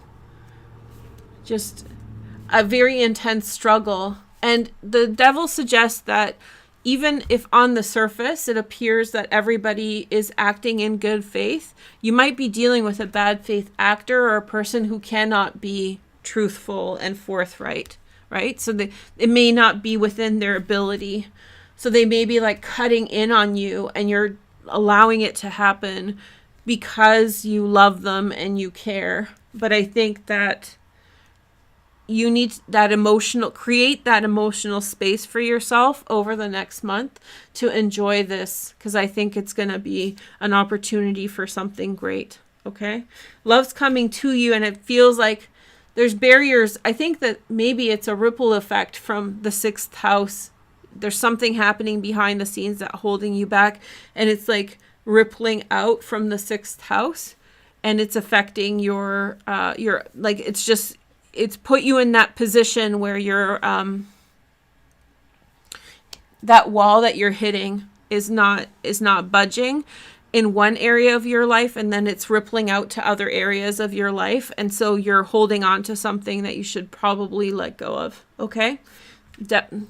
We'll look at it more later. But I'm excited for you in the 7th house. So don't think this is a bad reading. This is a big sister reading telling you to, you know, get ready because something good, and I don't want you to waste that opportunity. It's like basically going out with a friend who has drank a little bit too much, and before she drinks too much, taking her home because the following day is something special, and I don't want you to miss the wonderful thing. So don't look at it as a negative. This is a breakthrough for you, getting you out of some emotional messiness that's not doing you anything good. Okay, so let's see the next card. Big Sister Varouche. Okay, so we have the Cancer. Hey, Cancer, how are you doing? Let's take a look at your astrology for the next little while for the eclipse. So we have the full moon eclipse in the 4th house. You're under a lot of pressure right now in your public life, and I just feel like I told you guys about this in the New Year reading, but I think that this is important to bring up as well. Those issues in your social life that you deal with on a regular basis are coming up again because this is your time to break through them. This is your time to transcend them. And that's having an intense effect on your family life. And I got this 4 of Knight of Pentacles. This is important for the 10th house. So I don't think that there's a should, could, or woulda kind of reading here. I think what this is suggesting is this is like to acknowledge the fact that you are under great pressure on topics that are incredibly distressing for you to deal with. Okay, in the 10th house, in your career and your relationships with coworkers and people. Overall, you're going somewhere, but in the meantime, that pressure that you're experiencing is leading you to have to make certain choices, and forcing you to make certain choices, frankly, in terms of work, because it's distressing. You know, it's you don't want to, and that's pushing you to something bigger and better. But you have to face the dragon in order to, you have to face the level boss in order to level up. So this is your, you know, your boss move, your final boss moment of this level in terms of career. And so there's this final boss situation where you're experiencing distress, and it's not one person, it may be a situation, and it feels very uncomfortable, Cancer. It feels like people are not treating you so great, and it's tough, and it touches upon a pattern of experiences that you have with groups in general. So you may be feeling particularly distressed or uncomfortable. But in the 4th house, ultimately you're going to get through this. This is going to have a lot to do with the next eclipse on April 8th. But for now, with the eclipse in the 4th house, I think that this is prompting you to, you can't hold on to everything all at once. And because so much attention is focused on your career, and you're being challenged here, but there's an outcome, a positive outcome from this. Because you're being challenged and you can only hold so much, certain things to do with your family that you were holding on to, justifiable things that were hard to, like legacy things, you move past them because you only have so much capacity to deal with stuff that you literally are forgetting certain things that were affecting you before. And I think some of them are bad. Some of them were bad.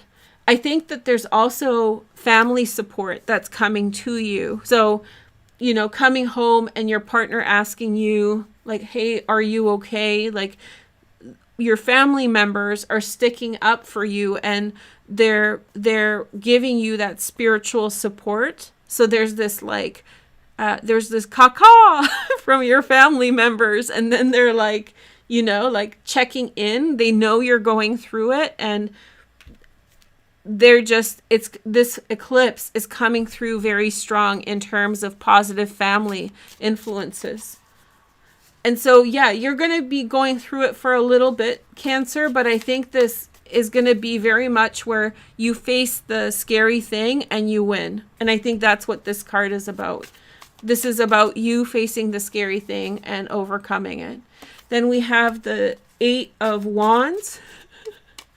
And then we have the Wheel of Fortune. So you're in the middle of this. Your family's sticking up for you, but the outcome is Jupiter. I think you're going to meet some good people by next month, April 21st. I think maybe if the people that you know already suck and they're not very good, like they're not very helpful or kind or whatever, they're not helping with your career, I think you're going to level up above them by meeting someone really great. And friends that support you. If you're struggling with a lack of good references, like people that can vouch for you, this is coming through. There's such an elevation that's coming your way through more like-minded people. So for now, with this Libra eclipse, it's all about your family reminding you how awesome you are, and they're looking at this situation with you and, throwing their finger up at it with you. And like you have the allies in your home. I'm also getting, and I know not everybody I don't have a sister, but I have this energy of a sister energy being supportive and rooting for you. So this may be a best friend, but it has this feminine and a cohort, which means somebody your own age, thereabout. Somebody rooting for you, somebody getting mad with you when, the bad things are happening. So there's an allyship, a kinship that's coming up, and it's only a matter of time before you level up beyond it. And I do think that it's to do with like a large history of this, of people. I'm guessing that the thing that you're experiencing now is in the same kind of theme that you've experienced before. And so that is partly distressing, right? And so if you are being treated as an adult in the same manner as when you were a kid or a teenager or whatever, it can feel like the big bad bully, the big bad dragon, whatever it is, the bad boss. And it's maybe particularly intense or hard, but it is really about you overcoming that and becoming people who experience certain things in this type of way, a patterned way. They're often the most insightful and skilled at being able to deal with it. So you are very much on your way on conquering it, okay? It's just very uncomfortable. And that discomfort is causing you to rise up to the challenge. Okay, we have 3 more signs. This is going by super fast, you guys. I hope you're enjoying it. So we have Libra. I was wondering when Libra was going to come up. Superstar Libra. We have full moon eclipse in your first house, and you're shy, waiting to the end of the zodiac to come up. Okay, so I think that for Libras, it's likely that this is a sensitive time with regard to how other people treat you, particularly a partner or people who should be there for you, people who should have your back. I think that this could be a time when you're looking at what's supposedly a ride and die and being like, what gives? And there's a sense of betrayal or like that they didn't do their part. That's working itself out and will definitely work itself out during the April eclipse. And I think that it's on the way up. So we have the sun in your 7th house. It's looking much better than it was last month. Let's just put it that way. But overall, you have, when Mars hits Aries, that's going to be interesting for this situation. When Mars hits Aries in a little bit of time, then it's likely that the conflict that you're feeling uncomfortable with now, with that person betraying you, comes to a head, direct conflict. This is a real betrayal of trust that I think Libras are dealing with. Whether it's happening right now or whether you're thinking about the past, this is the thing that's coming up. And just like actually Cancer and Libra have a similar thing. For Cancer, it's much more to do with like people they don't know, but they're getting treated a certain way. And Libras, on the other hand, are dealing with someone they do know, somebody who should be trustworthy, somebody who should be kind, but that person's totally failing them or has failed them already, and now they're dealing with the emotions. With this eclipse, this is, in the introduction, I made some comments about getting truthful with yourself, and I'm not calling anybody out, nothing like this, but sitting with yourself and being truthful about like how this has happened or how this has played out, I think will really help you to understand and make a change to move forward. So with this eclipse, I think what's happened to Libras is they've taken a look at the circumstances that are around them right now and basically said to themselves, this does not matter. And if I change myself this way now, then maybe it will happen again. I don't know. I can't control others, but I can really improve my chances of it not happening. Okay. So in other words, you're making some kind of change with this eclipse of yourself to prevent any more behavior like this. And if anybody's been treating you poorly, Libra, I think this eclipse was really the moment where things clicked in for you, and if you've been holding on to that relationship, it's likely that you're ready to let it go. If you need a change. In some Libras, I just had a download, and this is not everyone, but I had this download for this position here. This may also have to do with realizations about how you treat others. So it's all about changing your behavior right now through your experience on a one-on-one relationship and doing better and choosing better.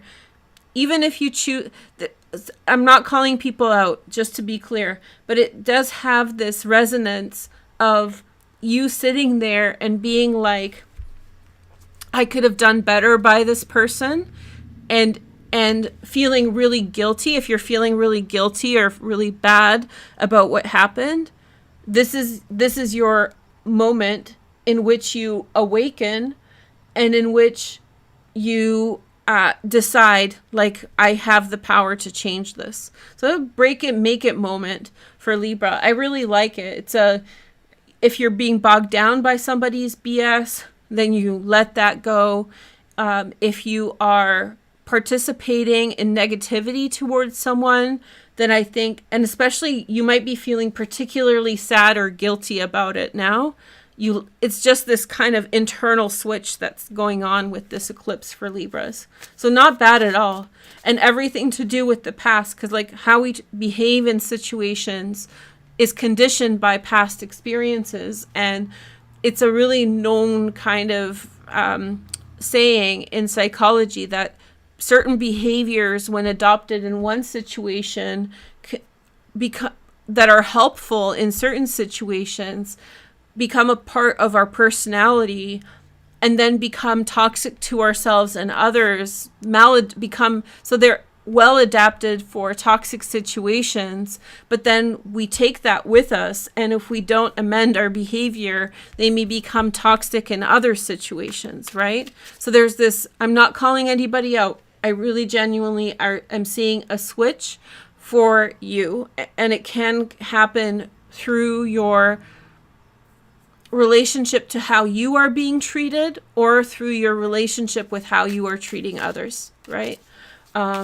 So yeah, very powerful moment for Libra, very liberating because it feels like it's been going on forever. Wheel of Fortune, that's really nice. This will lead to a really big change next month for you. I think that for you, there's going to be a theme switch where the things that you're living in now, that you're dealing with now, are not going to be the things moving forward. I think you're changing directions with this conjunction.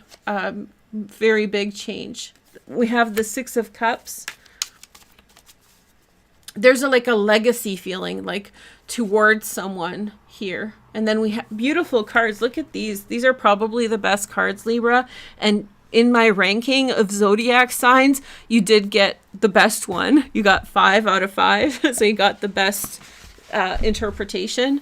My interpretation, or like my fortune for you, can feel like a little bit intense, but that's just me being very specific. But it just really feels like the hurtful things in relationships you're moving past, either letting go of how others treated you, how they betrayed you, or possibly amending your own behavior so that you stop hurting yourself by being hurtful to others and then feeling guilty and it bogging you down. So this could be a chance of a reprise in a relationship. You get a second chance.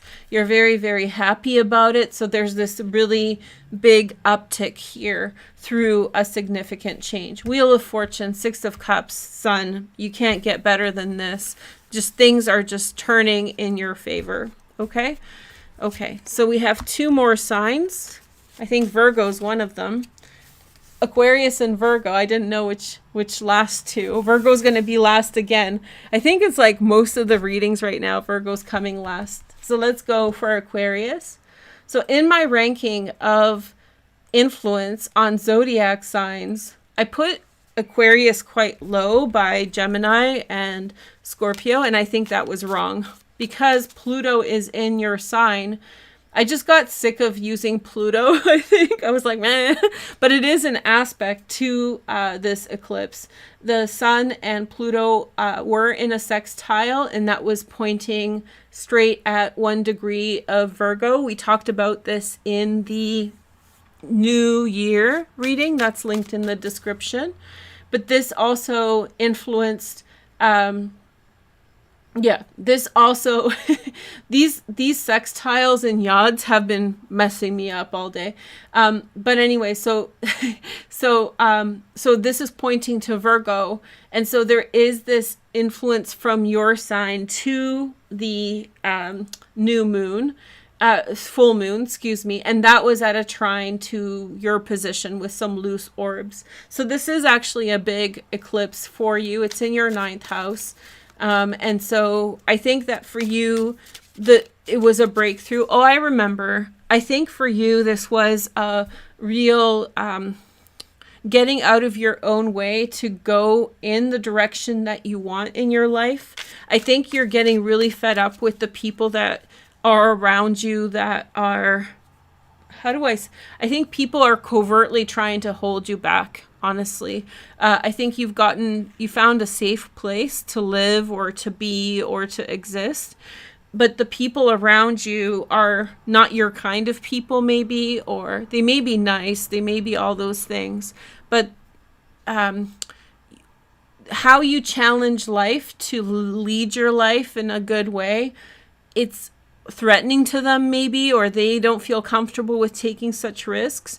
So because your environment is putting this subtle pressure on you to not live your life to the degree that you want, and I think it's kind of leveling you or holding you back from really expanding and really pushing the envelope and trying things.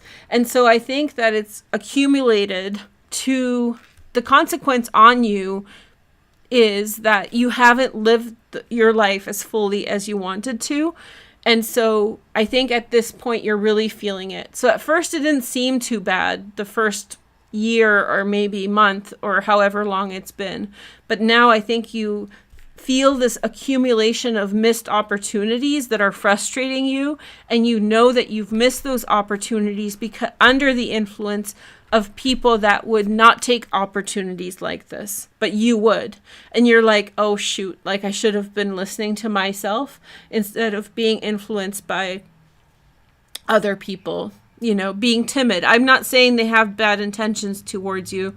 It's just you're a riskier person than they are, right? And so in the 9th house, with this eclipse, I think that you're really going to have like a wake up moment, or maybe you've just had one where you're much more willing to like push your ideas further or be more engaging in your life. I think the eclipse here in the 3rd house will have a lot to do with your social relationships around you. So this means that I think that that influence of people around you is you're gonna change things up a bit. It's gonna be different for every Aquarius, of course. And then we have Seven of Swords, Moon in Aquarius. So there's something that you're pursuing right now. You find something new that you really want, and you're going to have to let some people down. I'm sorry. It's almost like, going to church with your friends, and you have these friends and you go to church with them. But like in your own mind, you're kind of past the church thing. Not that church thing is something to be past, but for you personally. And you have like other ideas. And so it's like a community setting that's keeping you at that church level, whereas you want to do like magic and astrology. I'm not saying one is better than the next, but basically this is going to be you breaking down some of your friendships and near connections right now, like social connections. And with this eclipse in Libra in your 9th house, I think that you're getting some kind of like inspirational idea to go somewhere, maybe an invitation, maybe an email from somebody inviting you, a letter from someone, and it's just like sparking you to be creative. Everybody's so creative, right, Aquarius? So I think what's coming up is that you're going to have to like let someone down. It's just you like there's nothing wrong with going to church. It was a bad example. I can't think of something, but basically you've been holding yourself back from truly being you for the purpose of this community or the community that you're a part of. And I think that it's really doing a disservice to like the bigger picture of who you are. And so I think this is the time. It doesn't mean that you're going to end your friendships or that it's over. It's just that you're switching gears towards being more authentically aligned to you. And so there's going to be this like, I'm going to dip. I'm going to leave now because this isn't doing me what I need it to. Okay. So that's why Aquarians are awesome. And that's why people get so mad at Aquarians, because when you have to make a choice like that, you guys are very good at doing it. You're very good at trusting your instincts. So you leave a party early. I had an Aquarian friend who would be always the first one to go. And they would say right up front, like, I'm going to be out of here like within the first hour. So they would always go out, but they would always leave like within the first hour and do their own thing. It's weird for people to be around that, but they were very popular, by the way, this person. Everybody like wanted them around. It's like the thing you can't keep down is the thing that people reach for, right? Okay. So Virgo, last but not least, our last sign for today. I hope you guys enjoyed the readings. I had really fun reading for you guys. I feel like, yeah, it just worked out okay. If you're not already, it's 2 hours. So I have another hour talking about this eclipse in the members only section. And it is going to be my April offering for the Verusians. Okay, so Virgos. Okay, hold on one sec. Crossing my legs. Okay, so the eclipse is happening in your 2nd house. This is a breakthrough of material wealth and prosperity, breaking old cycles to do with money. There may be like an awareness point to do with money that's hitting you hard. This is how you have to do things. This is what I'm doing, incorrectly. This is what I could do better. This is where I need to insight on what to do and, how to leverage yourself in order to find more empowerment with regard to money and success. This is on the polarity between Libra and Aries. And so the next eclipse is in your 8th house, in which there's a sizable change between yourself and other people with whom you share a financial relationship with. So someone you own a house with, whoever else, right? And so there's going to be some kind of change alongside the next eclipse that is a complement to what's happened in your 2nd house. In your 2nd house, Virgo, this is a wake-up call for you to like own it better. Stop meddling around with sharing with others, and sharing with others is great.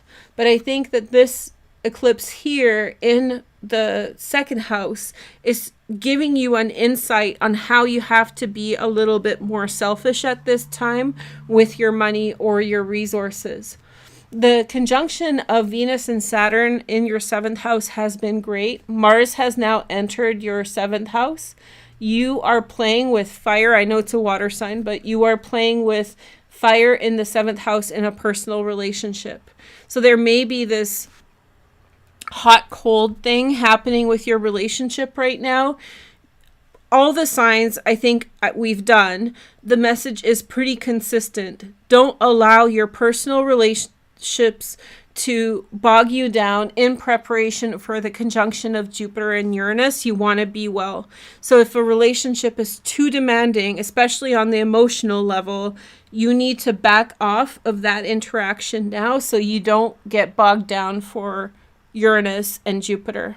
I feel like unexpected information may be thrown into the fold in your relationships, Virgo, and you may be just like, WTF, what just happened? Like, you may be frustrated by what's being demanded of you, something like that.